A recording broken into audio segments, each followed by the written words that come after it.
Hai, di video kali ini kita akan membahas tentang dokumentasi keperawatan, tentang pengkajian keperawatan. Video ini akan disampaikan oleh Imam Trisutisno, Magister Keperawatan.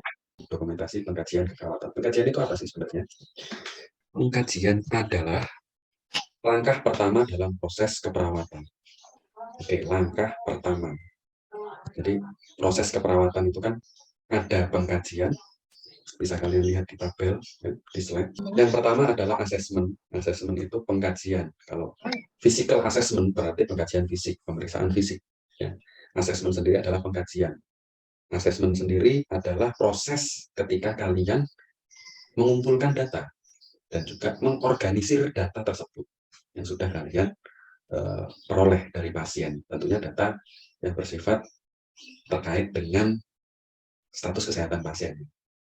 Selanjutnya ketika sudah pengkajian, lalu ketika kalian sudah melakukan organisir data tersebut dianalisis.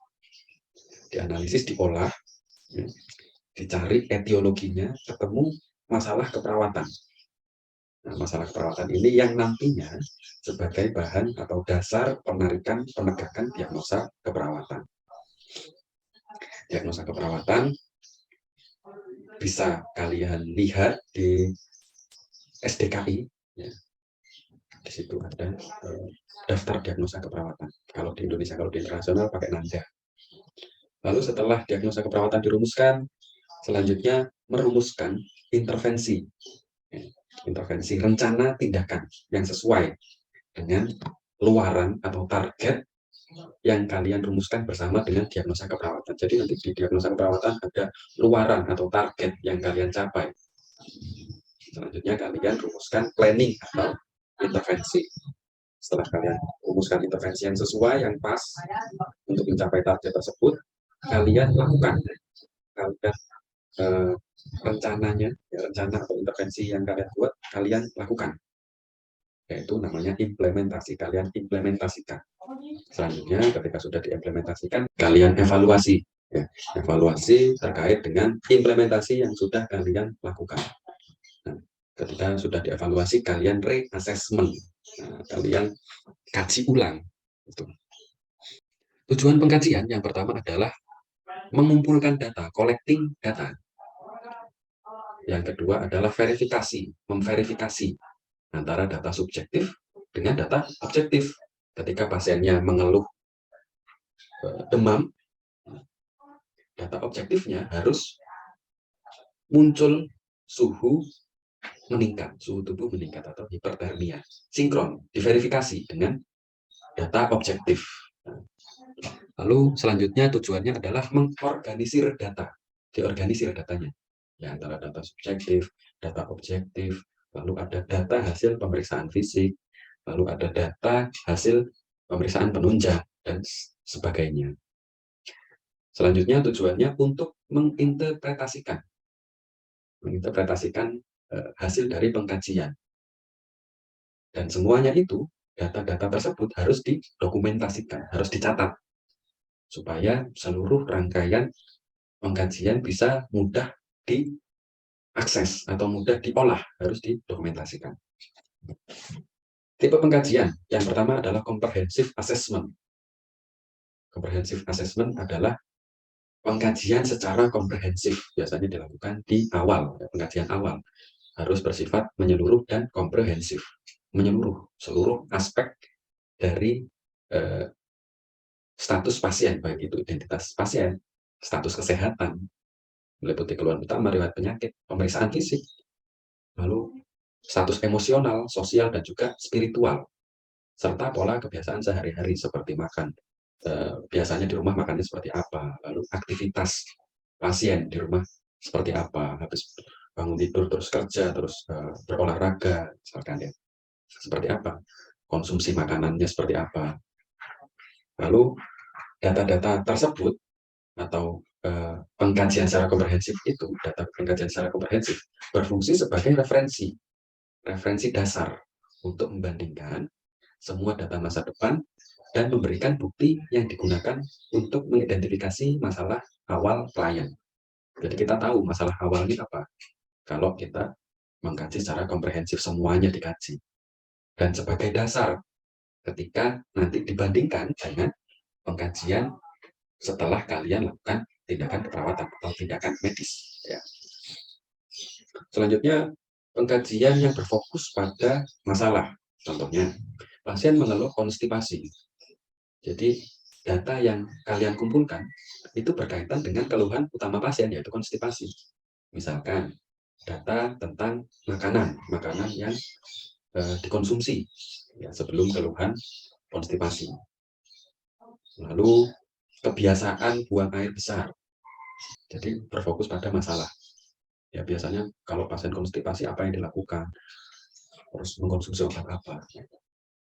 Selanjutnya, ongoing assessment, pengkajian yang dilakukan beriringan dengan tindakan keperawatan atau tindakan medis. Nah, pengkajian ini memungkinkan perawat untuk memperluas database atau data dasar untuk mengkonfirmasi validitas data yang diperoleh selama pengkajian awal dibandingkan itu dari pengkajian awal. Misalkan hari pertama pasiennya konstipasi, lalu kalian berikan tindakan keperawatan.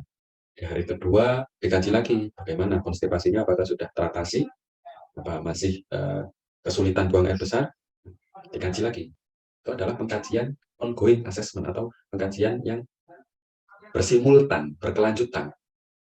Hal ini penting ketika masalah telah diidentifikasi dan rencana perawatan telah diterapkan untuk mengatasi masalah dan untuk mengevaluasi rencana keperawatan atau tindakan keperawatan. Selanjutnya, tipe data. Tipe data ada dua, ada data objektif yang berasal dari pengamatan dan pengukuran oleh perawat, dan biasanya data ini adalah tanda suatu gangguan atau suatu penyakit. Contohnya, pengukuran tekanan darah klien. Contoh lagi, suhu klien, suhu badan klien. Ya, itu adalah data objektif, diamati dan diukur. Kalau data subjektif, data yang kedua, terdiri dari informasi yang hanya dirasakan dan dapat dijelaskan oleh klien. Data ini disebut juga gejala, contohnya adalah rasa sakit.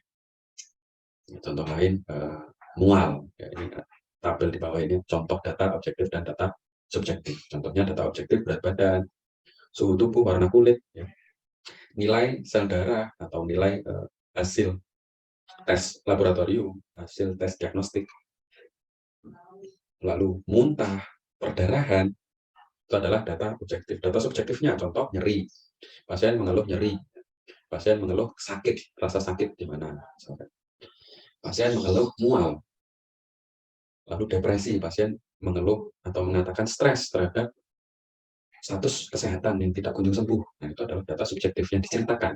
Ya, pasien mengeluh kelelahan atau cemas, pasiennya mengeluh cemas, lalu pasiennya mengeluh kesepian karena tidak ada yang jaga saat di rumah sakit, contohnya.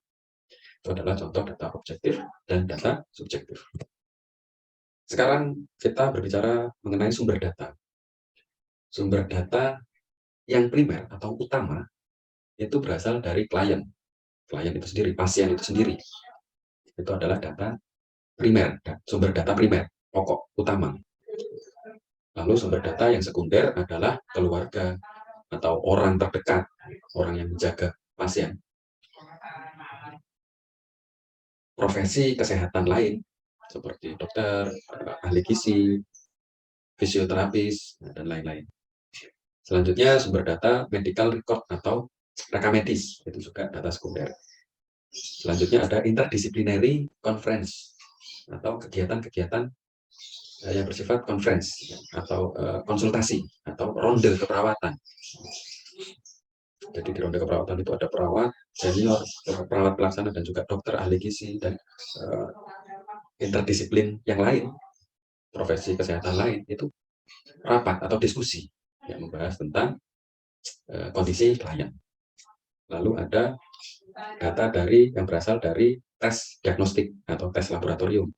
Selanjutnya data yang berasal dari literatur yang relevan, bisa dari buku, bisa dari artikel atau jurnal. Sekarang kita bahas tentang metode. Bagaimana cara mengumpulkan data, metodenya. Yang pertama adalah observasi. Kegiatan observasi meliputi menggunakan panca indera kita, ya, meliputi penglihatan, penciuman, pendengaran, peraba, dan juga perasa. Kegiatan tersebut mencakup aspek fisik, ya, kita lihat kondisi fisik klien, lalu kita dengarkan menggunakan stetoskop atau mendengar suara jantung, untuk mendengar suara jantung, untuk mendengar suara paru-paru dan lain-lain. Lalu kita perhatikan mental, kita lihat status mentalnya, apakah pasien bersedih, atau pasien murung, atau pasien gembira, atau pasien menarik diri, dan juga sosial antar orang lain atau antar perawat. Pasien dengan perawat seperti apa, pasien dengan keluarga seperti apa sosialnya, dan juga spiritualitas pasien. Spiritualitas ini bukan melulu agama yang dianut, ya, tapi keyakinan juga, keyakinan pada suatu budaya atau suatu keyakinan terkait dengan kesehatan. Biasanya saya kalau sakit seperti ini atau konstipasi saya minum jamu contohnya, itu adalah keyakinan pasien. Kita kaji juga. Selanjutnya interview. Interview adalah wawancara mendalam, wawancara yang komprehensif, seluruh aspek kita kaji dengan fase perkenalan, kerja, dan penutupan. Ini fase wawancara, ya, sebelum kita menginterogasi, menanyakan tentang status kesehatan terkait riwayat penyakit dan lain-lain. Kita perkenalkan diri dulu, perkenalan diri, peran kita sebagai apa, ya, tujuan kita apa. Lalu selanjutnya kita masuk ke fase kerja atau fase menggali informasi, menggali data status kesehatan pasien. Selanjutnya yang terakhir adalah penutup. Kita berikan apresiasi atas kerjasamanya, lalu kita tutup, kita salam. Untuk interview itu tidak melulu kalian pertama kali mendatangi pasien, pertama kali ketemu pasien, lalu kalian interview atau kalian tanya-tanya tentang status kesehatan seluruhnya, mulai dari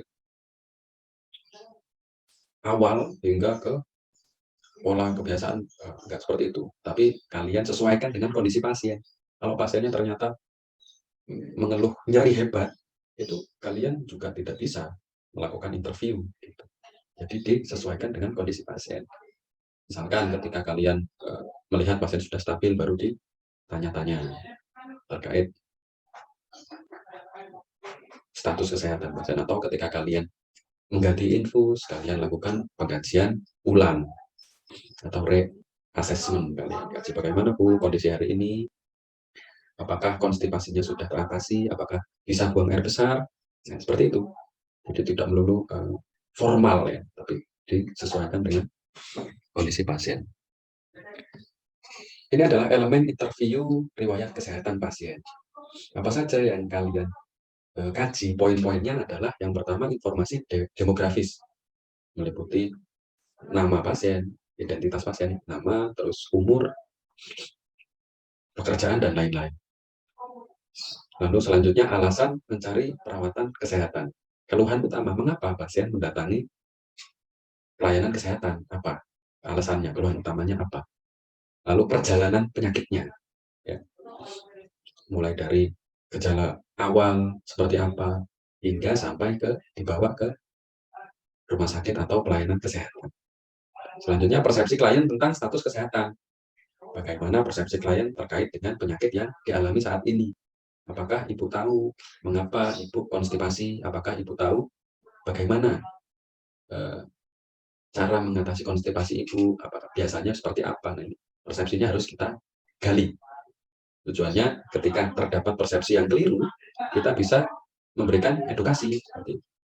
Lalu selanjutnya kita kaji penyakit sebelumnya dan juga riwayat rawat inap, dan jika pasien pernah operasi atau mendapatkan tindakan kesehatan lain. Riwayat kesehatan klien mulai dari pasien atau klien mengeluh nyeri sampai dengan klien dibawa ke rumah sakit. Ya. Yang utama perjalanan penyakit, lalu riwayat kesehatan keluarga pasien, apakah keluarga pasien pernah mengalami penyakit seperti yang dialami pasien saat ini atau penyakit lainnya, penyakit kronis lain, atau penyakit menular yang lain. Riwayat imunisasi dan paparan penyakit menular dikaji juga, ditanyakan. Lalu alergi, apakah pasien memiliki alergi obat atau makanan tertentu? Lalu obat-obatan yang dikonsumsi pasien saat ini, mungkin pasien sebelumnya sudah berobat ke klinik atau ke puskesmas, atau ke pelayanan kesehatan lain, mengkonsumsi obat-obat apa? Apakah obat yang didapat dari pelayanan kesehatan atau obat yang dibeli secara pribadi di apotek gitu. Harus kita kaji juga. Selanjutnya tingkat perkembangan. Tingkat perkembangan klien berkaitan dengan peran klien, lalu gambaran diri, tingkat perkembangan. Selanjutnya riwayat psikososial, apakah ada masalah dengan sosialnya atau psikologis klien, apakah klien merasa tertekan atau merasa sedih atau merasa marah dan sebagainya. Selanjutnya sejarah sosial budaya, dari mana klien berasal, suku mana, dan budayanya seperti apa, kita harus tahu. Selanjutnya aktivitas kehidupan sehari-hari, seperti apa aktivitas kehidupan sehari-hari, mulai dari eliminasi, FPAP, PAK, lalu kegiatan-kegiatan pekerjaannya, aktivitas fisik, dan lain-lain. Tidur, istirahat. Selanjutnya ulasan sistem fungsi tubuh klien. Selanjutnya pengkajian fisik, pemeriksaan fisik klien secara langsung oleh perawat dengan tujuan untuk melakukan pengamatan secara langsung terhadap setiap penyimpangan dari normal. Jadi sebelum melakukan pemeriksaan fisik, perawat harus memiliki dasar bagaimana pemeriksaan fisik secara normal pada orang normal itu hasilnya seperti apa, hasilnya normal itu seperti apa, sebelum perawat melakukan pengkajian fisik kepada pasien. Jadi tahu perbandingan antara kondisi normal dengan kondisi pasien. Dan untuk memvalidasi data subjektif yang dikumpulkan melalui wawancara, untuk memvalidasi antara data subjektif yang pasien keluhkan. Gitu. Contohnya tadi, pasien mengeluh demam, berarti pemeriksaan fisik, pemeriksaan suhu harus hipertermia. Atau pemeriksaan nadinya meningkat. Seperti itu. Pengukuran dasar diperoleh dan teknik pemeriksaan fisik digunakan untuk mengumpulkan data objektif. Pengkajian fisik masuk ke data objektif. Metode pemeriksaan fisik atau pengkajian fisik yang pertama adalah head to toe, pemeriksaan fisik mulai dari ujung rambut sampai dengan ujung kaki, ujung jari kaki, head to toe. Mulai dari kepala, terus bagian dada, torak, lalu abdomen, ekstremitas atas, kanan dan kiri, tangan kanan dan kiri, lalu ekstremitas bawah, dan juga genitalia.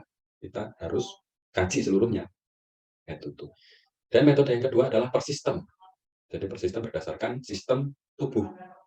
Yang pertama adalah B1 hingga B6. Yang pertama adalah B1, breathing. Yaitu mengkaji terkait dengan sistem pernafasan. Mulai dari sistem pernafasan atas hingga sistem pernafasan bagian bawah. Yang kedua adalah B2, blood, yaitu terkait dengan sistem kardio, jantung, dan vaskuler, pembuluh darah. Seperti apa kerja dari sistem kardiovaskulernya. Yang ketiga, B3 adalah brain, berkaitan dengan fungsi neurologis pasien, meliputi kesadaran dan fungsi persepsi dan sensori. B4 adalah bladder, yaitu pengkajian terkait sistem urologi, sistem perkemihan, ya, eliminasi urinnya, BAK-nya pasien. B5 adalah bowel atau sistem digestif atau pencernaan, sistem pencernaan pasien, mulai dari pola makan ya, hingga pola buang air besar.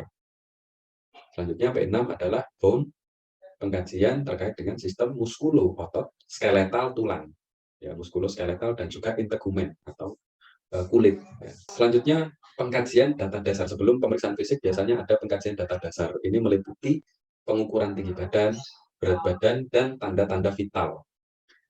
Mencakup suhu, nadi, pernapasan, dan juga tekanan darah. Kenapa kok tanda-tanda vital? Karena tanda-tanda ini adalah tanda yang pertama kali muncul atau pertama kali mengalami abnormal, peningkatan atau penurunan, pada saat pasien mengalami masalah kesehatan. Oleh karena itu, biasanya tanda-tanda vital ini sering dikaji dan sebagai indikator untuk mengevaluasi keberhasilan suatu tindakan. Selanjutnya, teknik pengkajian meliputi inspeksi. Ini teknik pengkajian. Bagaimana cara kita mengkaji, memeriksa fisik? Ini pengkajian fisik ya. Yang pertama adalah inspeksi, palpasi, perkusi, dan juga auskultasi. Ya, kalian harus bisa menguasai seluruh teknik pengkajian pemeriksaan fisik ini. Ya, setiap area urutan dari teknik ini berbeda-beda. Ya, nanti kita belajar di topik atau mata ajar yang lain untuk memperdalam. Selanjutnya adalah data penunjang. Data penunjang adalah hasil dari tes laboratorium dan diagnostik lain yang dapat menjadi data objektif berguna sebagai karakteristik menentukan berbagai keadaan kesehatan pasien yang berubah. Jadi sebagai indikator juga terkait dengan tindakan medis atau tindakan keperawatan yang sudah diberikan. Contohnya pasien diabetes ya, itu masuk atau dalam kondisi yang tekanan gula darahnya tinggi. Setelah itu kita kasih intervensi keperawatan, lalu dikasih intervensi medis.